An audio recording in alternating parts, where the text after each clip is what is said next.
Int'l. I'm your humble gender keeper, Stephen Clickford here, and we're having some technical problems. We were supposed to start recording at 7, and one thing leads to another. So right now, I can't hear myself. I know that sounds weird.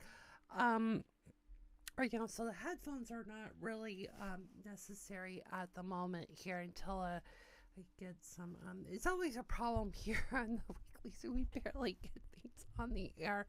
And whenever we have some new technology, something bad has to happen, and that's what happened. Is our audio device that captures the microphone, it decided to not work on our other USB. I'm going to tell you something. I hate USB ports. I hate USB plugs.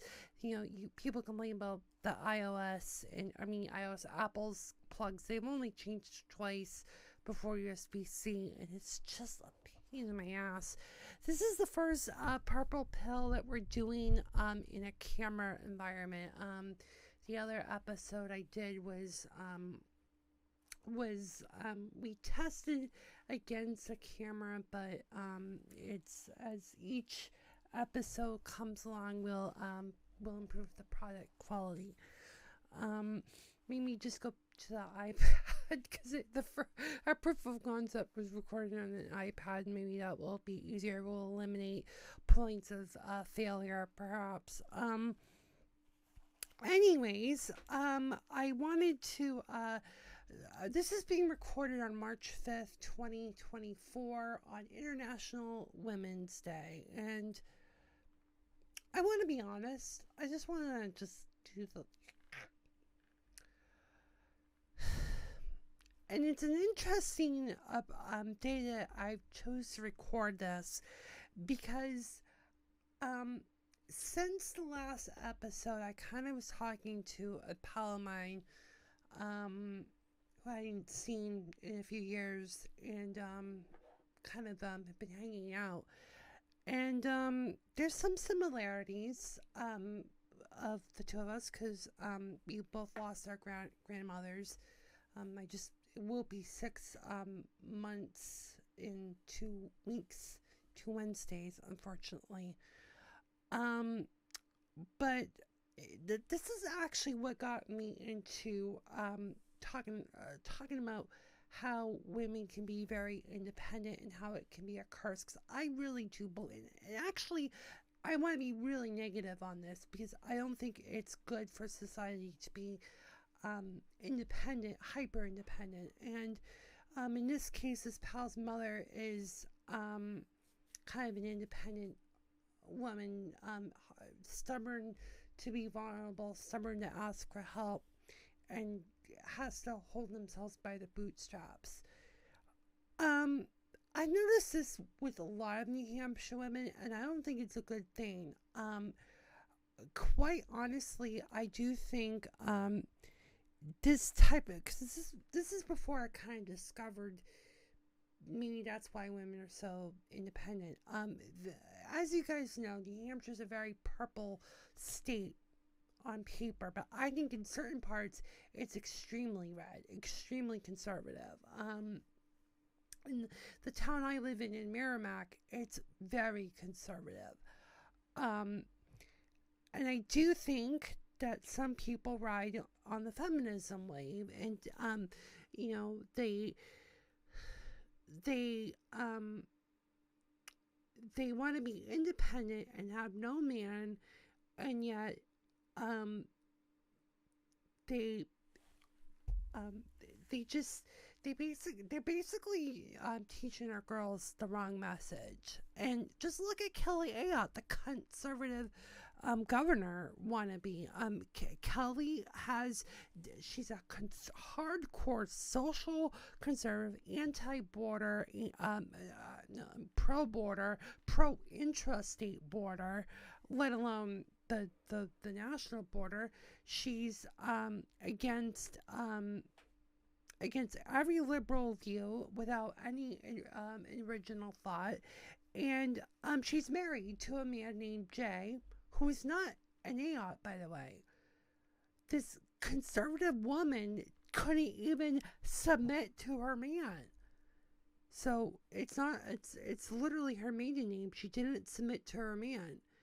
Um, and she had 2 kids, was the attorney general of our state, and then our federal senator, and just hitting menopause, and she's just acting like a complete cunt. And I don't have any shame until that's hate speech. I mean, it's probably I probably shouldn't call her a cunt, but she's very stubborn and very independent, and she's don't need no man. And she's a right-winging person. This is where I kind of want to. The purpose of the purple belt pill was to focus on the political implications of relationships and gender and the gender norms, and how this woman is changing the gender norms, but yet is preaching anti-liberal viewpoints. It just doesn't make any sense. And that's mostly a lot of women. I don't know what the official stats are in New Hampshire for people that are at least married. The women I know are single. My grandmother was single. My mother is single. I'm single, but I'm a guy. And but I see this kind of often. These people that want this strong man, like a Donald Trump for a president, but yet they're widowed. They either don't have a man in their life. It's almost like a surrogate man with this parasocial. That's a whole nother conversation. But in New Hampshire, and again, I'm going to be very critical on women. I don't want to be a misogynist, but this is like the holiday of, I want to be clear, I'm not sexist.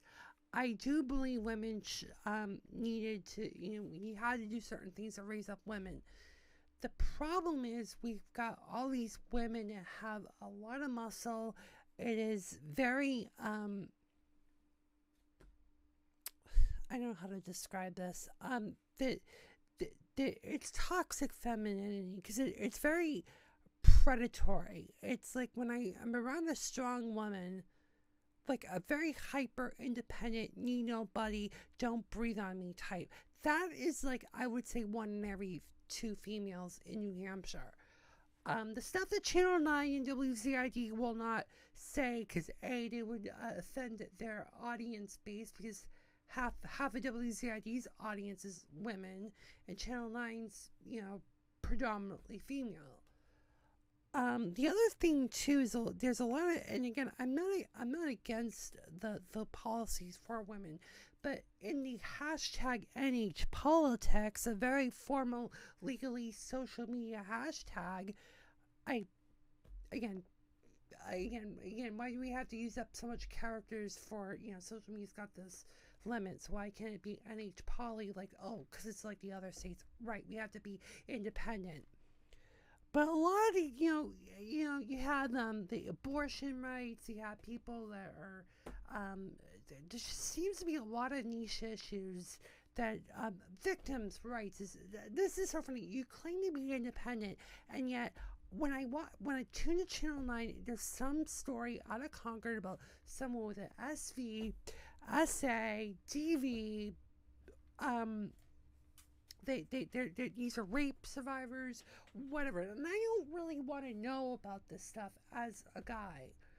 Okay, I don't think it is the business of the public to know a sex crime happened or sex offenders, child molesters. I find that because most of the offenders are men, so we gotta trash the men. And I don't think people understand that conservative feminism or hyper independence or this overcompensation, which leads to toxicities or unhealthy whatever, I think it's good. I don't think it's good at all. And good for New Hampshire to be encouraging this. I don't think it's good for the state. When I hear someone predatory, whether it's an aggressive alpha male or a boss bitch, which I'm surprised I haven't said that in the 8 minutes I've been on so far. But the boss bitch culture is not a good thing long term. I mean, I've said this on the Weekly Zoo, where there's this cute girl on Elm Street in Manchester, and you just want to say hi to her. It's like, oh, no, I'm busy. She's like modeling right on the street, and don't talk to me, I'm working attitude. That's really what a New Hampshire woman is. She's don't mess with her. She's got to hustle, and that's the culture that I don't like. About New Hampshire. Probably was a bustling state prior to the change of the millennia, and after the new millennia, a lot of people are extremely predatory. They're very they just they're hustling. They gotta get their status. They gotta check their boxes, whatever. I mean, it's just disgusting. And I'd rather see some feminine ladies once and for all, not some masculine person that wants to abuse other people, other genders. I've grown up in such a feminist mindset. It's just disgusting, and it just turns me off. And I don't find it attractive. I don't find it healthy either. And a lot of women that work in the special needs field, particularly if you're a paraprofessional or direct support staff, if you're over working with adults, I find a lot of them to be very predatory too, because there's always this alpha chick. She needs to have her muscle. She needs to exert. She needs to discipline the male, because most of these people are guys, right? And it's not good. I mean, you want to sterilize a person, just throw your overt masculine. It's not even masculine with lowercase m. It's a bull face. Okay, there's a time and place to have to cross the gender expectations here and there, but not all the time, because a lot of the women in this state, and I think we need to have an actual conversation on this. Okay, I'm not trivializing it. I'm not trying to do the whataboutism. What about a day for guys? Whatever. I'm not wanting to do that.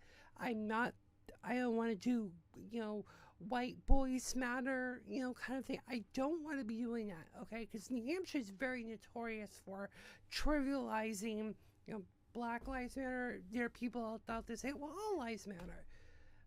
Yes, all lives matter until Black lives, count, right? Because you can't just do we don't want to single people out, but then your overt or your covert beliefs will then kind of snowball. And that's the problem with New Hampshire, is that these people are so privileged that they don't understand what it's like to be on the other side of not being in the, I don't want to say oppressed, but it's challenging.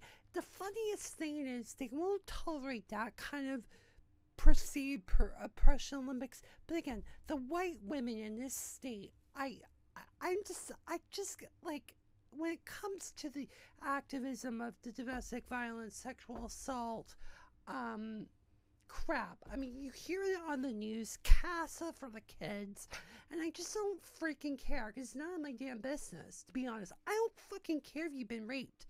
It's not the public's business. It's not the world of journalism, okay? I don't find that to be, again, if somebody gets raped, what's the justification to report on it?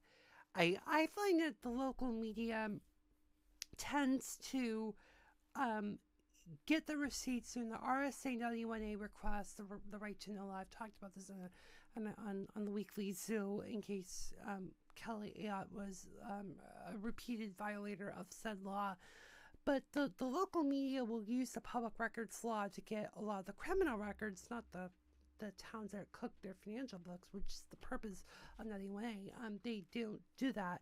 And, just easy to get the police reports and then have their, criminal reporter do the pimping for the prostitution of the prosecution. And, it's an abuse of open government rules for sure. And like, if my house burned down or whatever, the last thing I want is a news crew asking me questions. Um, I also don't think that if somebody got raped, and I'm not gonna sugarcoat YouTube words here and say grape. I'm just gonna say it for what it is, because it's the journalist in me, and I don't sanitize the truth.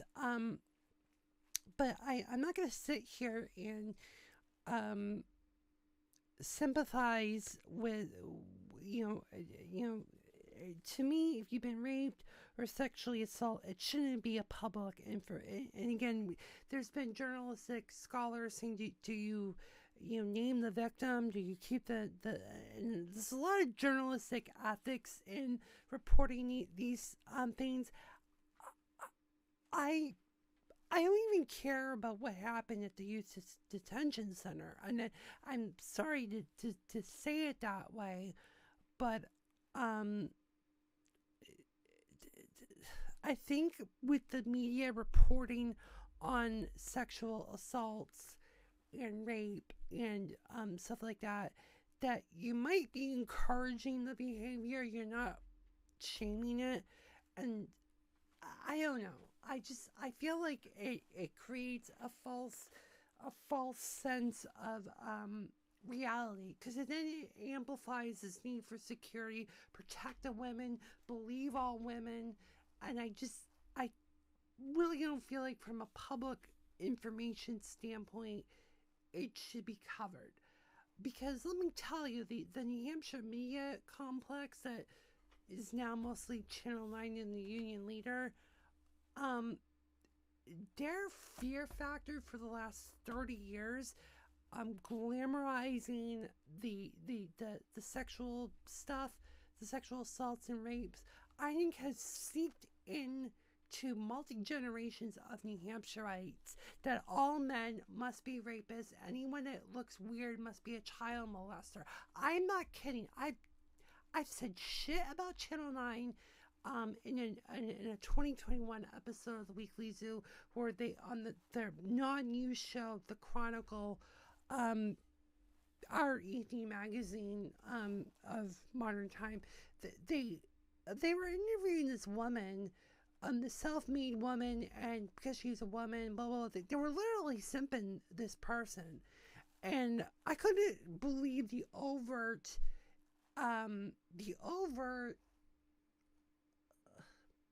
sexism at that station. Like, literally, this is the FCC 30 years ago would use this as a violation for not serving the city of your license. You're singling out certain groups and then you amplify them because you want women to you just want to put women on a pedestal. That's sexism.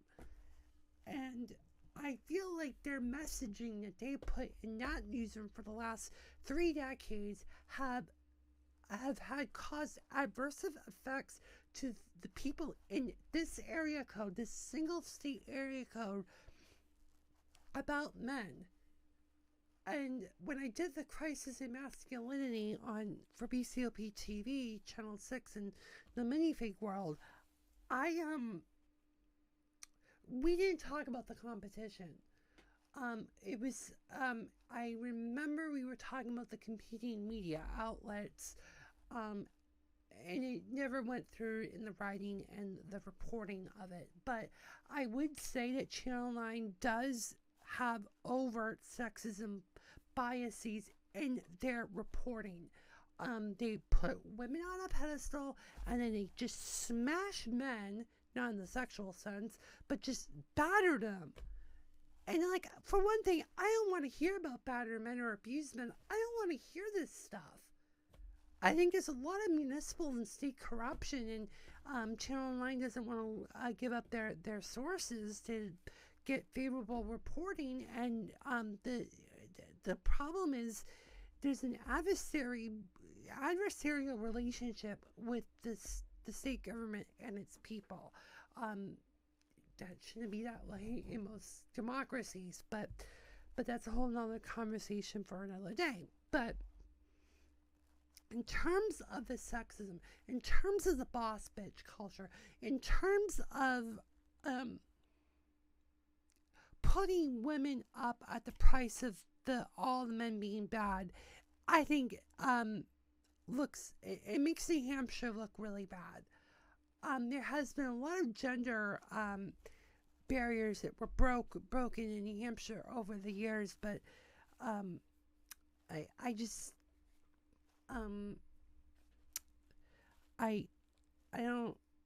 I think it's getting worse because you have conservative women that are acting highly masculine running the top office of our state government. That of all the 49 other states, New Hampshire is on the bottom in terms of the power the governor has. Okay, it's the state with the least amount of power, and this woman's acting like she's Jesus Christ. There's a reason why I call her a cunt too, and I don't say it liberally either. This woman's stubborn, is very hyper independent, hyper individualized. Each woman for herself. She's essentially turning the governor's race into a death match, and I don't say that very lightly either. And I think Kelly is a bad role model for women, and I'm a guy speaking as. So I'm not attracted to this highly dominated alpha female. I mean, who wants to bang a chick that is like, I'm the boss, like I have the high stiletto heel, I'm gonna cut your pee-pee with my heels.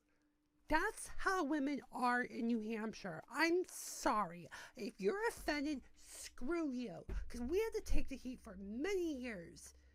I would tell you, if you want to move to New Hampshire, don't. Unless you want to be a boss bitch, you want to keep this hyper estrogen going, okay, but I don't want that in my state. I want you to, don't make my state be an ass of this country. And I just can't stand these conservative, hyper individuals that can't need government. I don't need government. I don't need this. I don't need that. I got, tits and over, lady balls, and I could, do whatever the hell I want. And, it's disgusting. There's a lot of single mothers in the state. I don't know the statistics off the top of my head, but I know that this state is hyper individualized, and each woman for their own, and they're taking their stilettos and out bitching each other. It's disgusting. I find it highly sexist. And again, if you're listening to old-fashioned media, because they're, podcasts must be damned. If you take your camera out in public, the police is going to write a false report against you. Because again, unless you're WMUR, you'll only be the one taken seriously. It's the hyper defensiveness of certain institutions and not protecting independent freelancers is disgusting in this so-called free state. My ass. And I find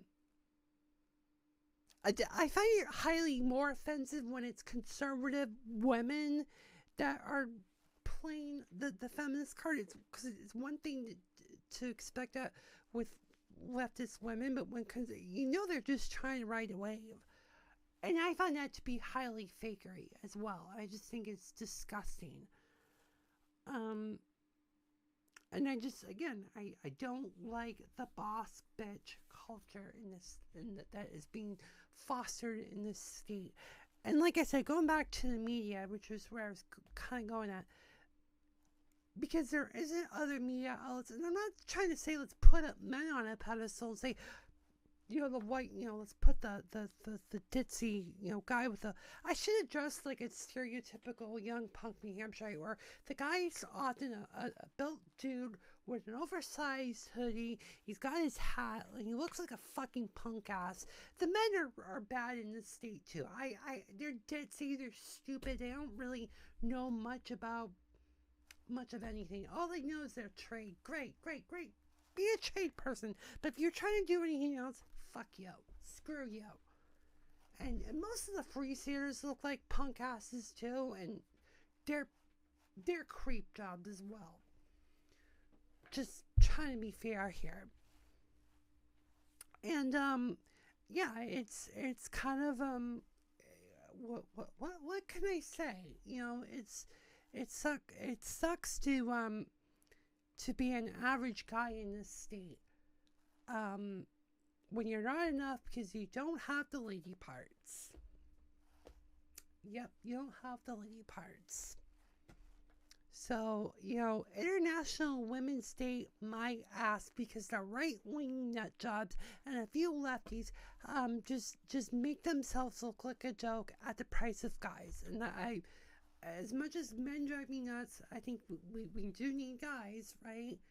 And even if the independent women think that they don't need them, well, we need them. Again, I'm speaking from the hypocrisy. The part of this podcast is to find illogical fallacies that are coming from the people that claim to be feminists, that are on the side of feminism or any feminism. I'm not against either or. I just wish it was more measured and we weren't putting women on pedestals. We're not putting a camera on a woman for sexual abuse. I feel like that gets fetishized in some markets. Some markets are worse than others. I think because Manchester is technically part of the Boston market, the newsrooms don't think that way, and so they have the small market mindset of we have to look at all the receipts just to make news stories instead of hunting for stories.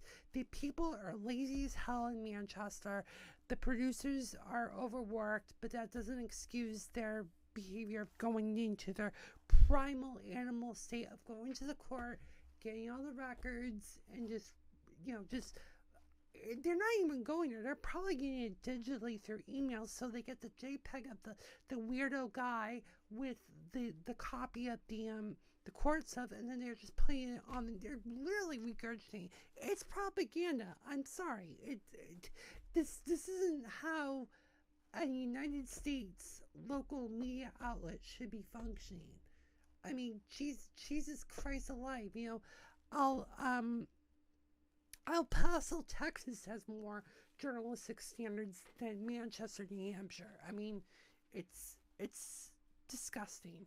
And I'm coming from this from a news perspective as well. We're going to take a quick break, and then we're going to just show you some podcast video.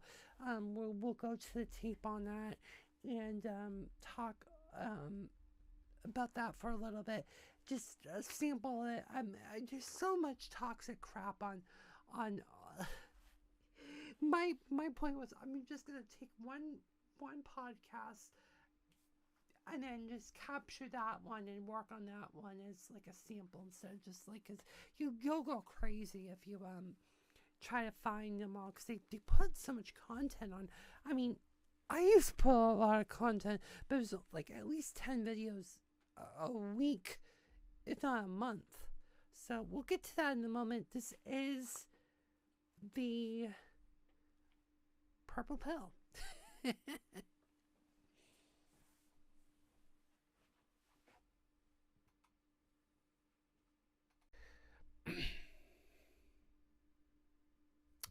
Our word of the day, we were trying to do a new segment here called the word of the day, and that word I'm going to do is MGTOW, MGTOW, not to be confused with towing trucks or whatever.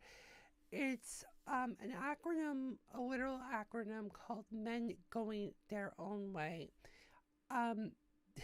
Why I feel like it kind of like, when you look at it quickly, you think it's like a tow truck. It's because the sign shows, a straight way and then a kind of like an off ramp. MGTOW is one of these many manosphere terms that really goes back almost a decade ago between the red and blue pill. The red pill, blue pill, the black pill, and then MGTOW.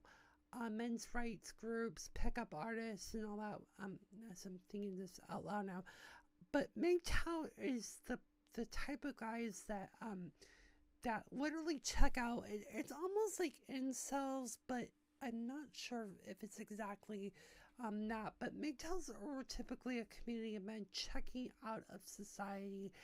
While they check out of not wanting love in relationships, they are very brutal with women, and it's not measured. They don't try to make it look at the groups. They make it personal. They make feminists. They have venom, and I don't think that's a good thing at all for men.